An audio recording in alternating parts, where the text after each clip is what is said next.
done. And there's a statement that you said one of the guys had said to you, that if you can't sit in a room and get to know yourself, then you have a problem with yourself. Right. And it sounds like that impacted you.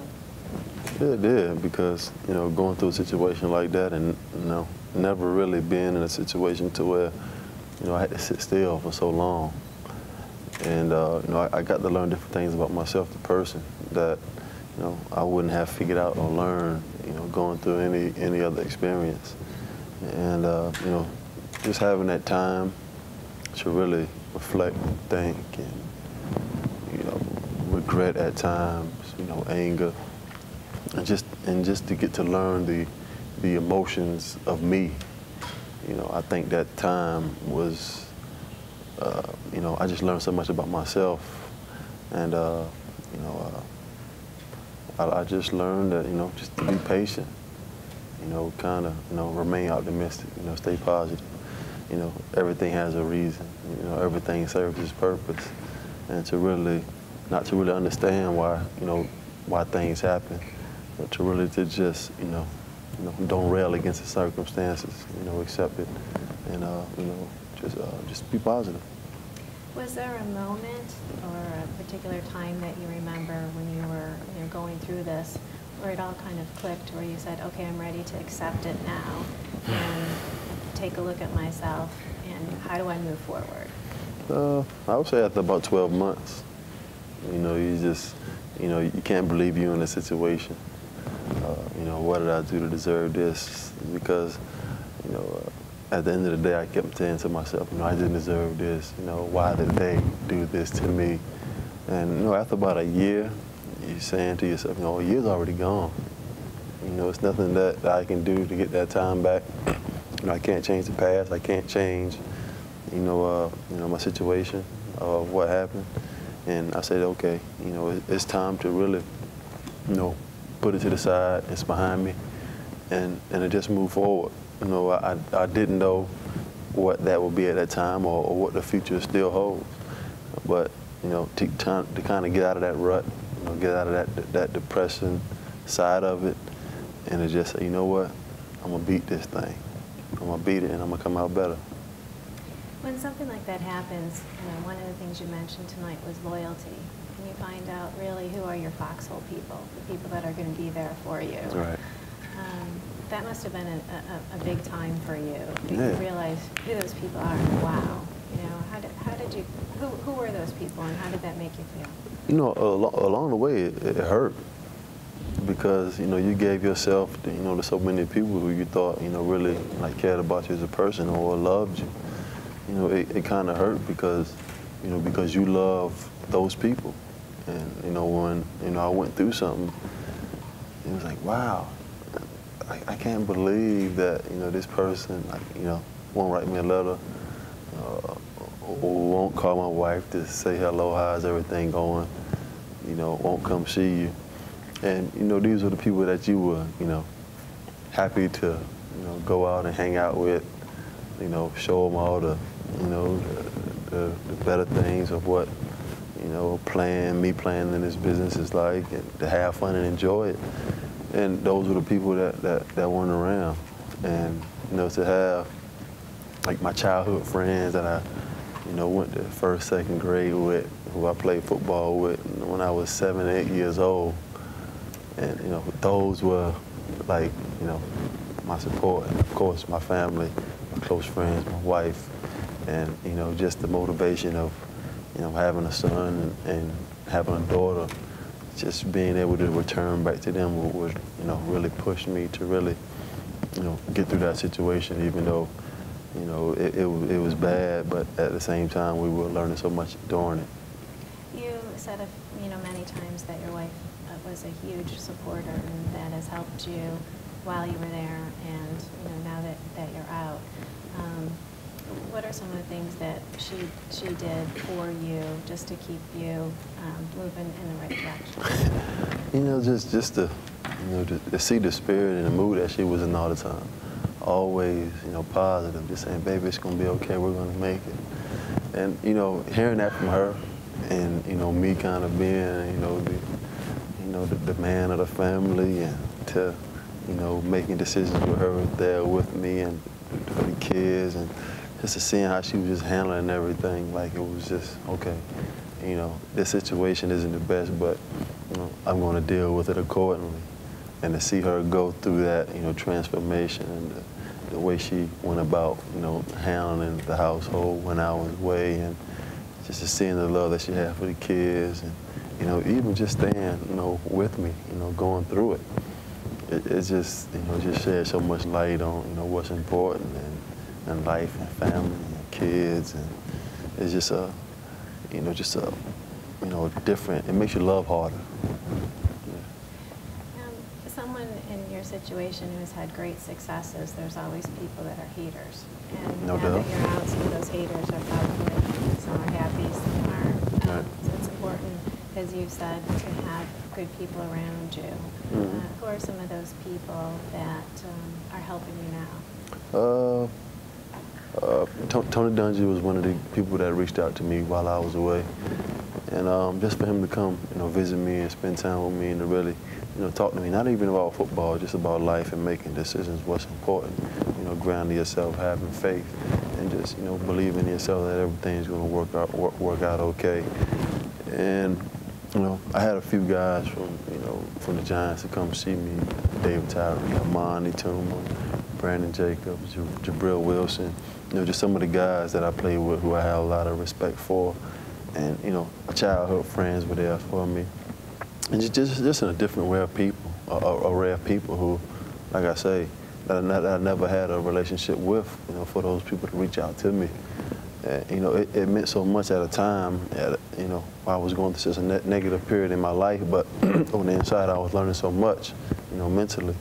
And, you know, just for those people to reach out to me going through the situation of what I went through, you know, it made me feel different about myself. And I'm like, man, you know, here I am, you know, in prison going through the situation. I got these type of people supporting me, and, you know, and wishing the best for me. It kind of, you know what, it's going to be okay. We're going to get through it. There's probably people that are questioning whether or not, you know, you've changed and are ready to, you know, keep moving forward in your life and not repeat any of the mistakes that people say you've made or that you've made. Right. Does it make it harder to just keep moving in the path, or do you have anything to say, or do they not bother you at all? No, it doesn't make it harder at all, because no matter how good you are, you're never going to be good enough. That's just how life is, especially, you know, being an athlete. No matter how good you are, how great you are, you know, you're never going to be good enough. You know, here I am. I played the Super Bowl and led a team to a world championship, and, you know, I got more publicity, you know, for, you know, carrying a gun, shooting myself and going to jail than I actually had for, you know, winning a Super Bowl and playing in one of the greatest Super Bowls ever played. And it just goes to show that, you know, I didn't know how much of a celebrity I was until I went through something negative. I was like, wow, these people are really carrying me like I'm, you know, like I'm I didn't know I was that popular, that much of a celebrity. And it doesn't bother me because, you know, I've been everybody's pincushion for the past 20 months. And, you know, I know me the person. I know the people that I'm surrounded by. I know my drive. I know what it takes to go out and have success and to play at this level. So it doesn't bother me at all, because as soon as you step out on the football field and you know, you go do your thing, catch a couple touchdowns or whatever it may be, everybody's tones change. It's funny, you know. Society is fickle. That's just how it is. Just a couple touchdowns. Just a couple. What types of things are you doing to prepare yourself? You know, that you said that it's important that you get both your life in order and then focus on the game of football.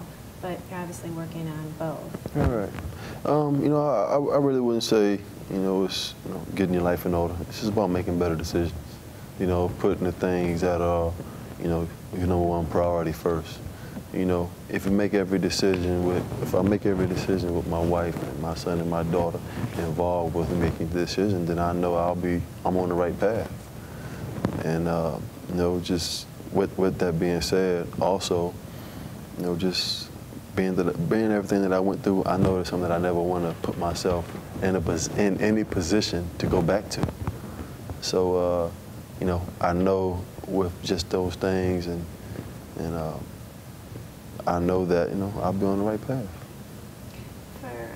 There's a bunch of players that you played with that have come out and said, hey, we'd like our team to take a look at Plaxico, or he'd be a good addition to our team.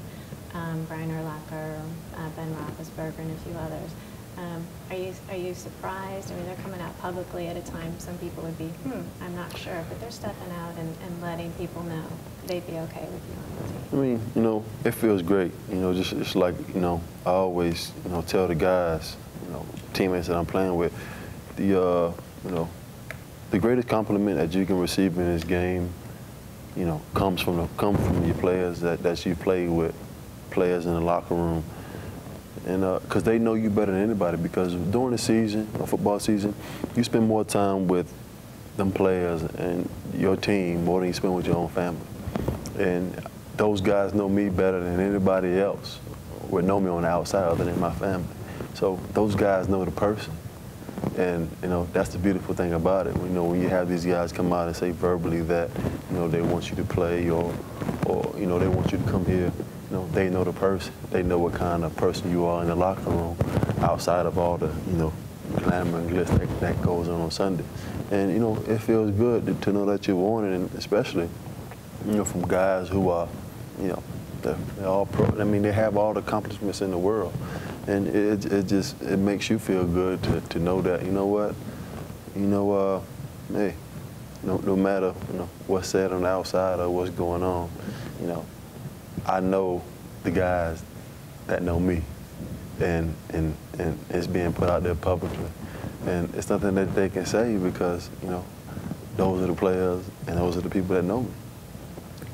If you jump ahead 10 years from now, what would you define as success for you? Success, like I was saying earlier, I was drafted in 2000, 11 years ago, and, you know, Curtis Conway asked that same question. You know, what do you want to be 10 years from now?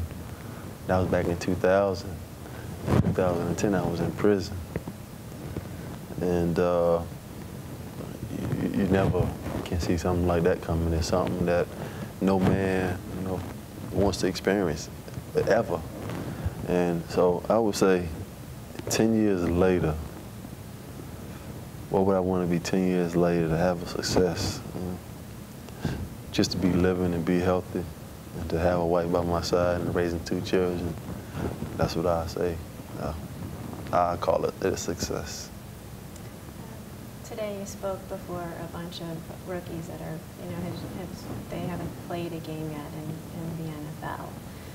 What's something that you wanted to share with them as they move forward and are starting their career? Well, you know, it's a business. And, you know, it's not about, you know, like I say, love and affection. You know, it's about you performing and going out and making plays. That's the only reason, you know, why you're here. If you look at it any other way and you get involved with anything else outside of that, you know, that's not what the game is about.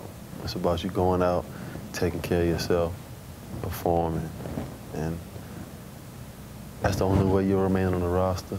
That's the only way you'll keep playing, is you keep going out and performing, and, you know, don't make decisions to take yourself away from that, to make it easy, make it hard on them.